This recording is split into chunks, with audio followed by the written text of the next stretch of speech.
Hello and welcome to your quick current events, latest news, and breaking stimulus package updates. I have some news that I think you're really going to like to hear.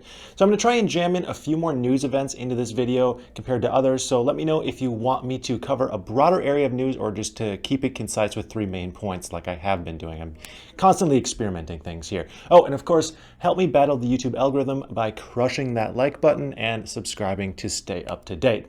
Today is going to be a hefty day, so I hope you've had your cup of coffee.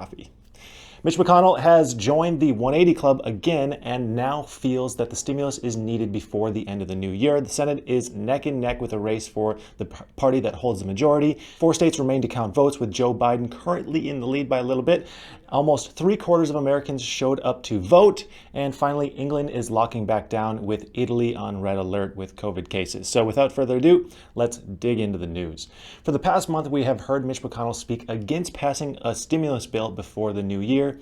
This is as both sides could just not come to an agreement, as we all unfortunately know. Now, after winning his 7th term in Kentucky, the senator has kind of changed his tune here. In a speech yesterday, Mitch said the Senate would focus on passing a stimulus package next week when they get back to DC.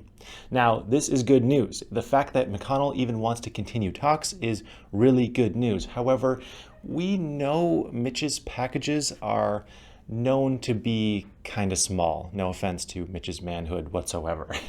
As of this morning, the Senate is locked in with 47 Democrats and 47 Republicans. Who commands the Senate is so important as to when a stimulus package will pass and how big that package will be.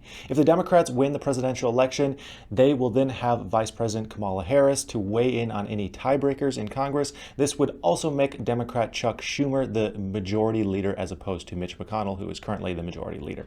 The odds of the Senate flipping are anywhere from 50 to 75% according to polls, but I personally don't bank on these polls. Presidential votes keep on rolling in, and President Trump is not happy about it. His tweets are being flagged, and he's pushing with all of his legal might to stop the counting of votes and get recounts and all sorts of things. It's chaotic.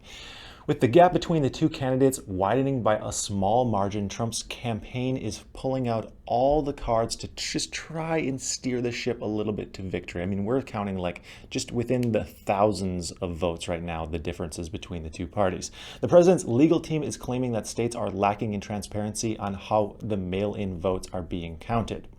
A record-breaking number of Americans voted this year, though, so great job, guys. Great job to everyone who voted. It's estimated that just under 160 million votes were turned in, coming in at around 66.8% of the population casting their votes. We haven't seen this many people vote since the 1900 presidential election, where 73.7% of Americans voted. This was an especially heated election where it was a rematch election between William McKinley and William Jennings Bryan. You can probably guess who won. So enough politics, let's discuss a little bit of COVID news and what it's looking like for our friends over in England. The country is entering another lockdown period as COVID-19 deaths spike 43%. Italy has warned that they will run out of intensive care beds by the end of the month and has implemented a 10 p.m. to 5 a.m. curfew, as well as this traffic light system, as they call it. The system breaks up regions into zones. People living in an orange zone are told they have to stay home except for work or health reasons. Bars and restaurants are closed aside from delivery and takeout services.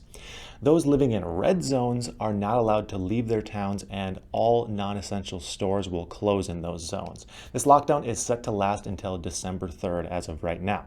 So that has been everything you need to know regarding the stimulus and a quick news update. Remember to snag a free stock with Webull below, and you'll help out this channel along the way. And of course, have a profitable day.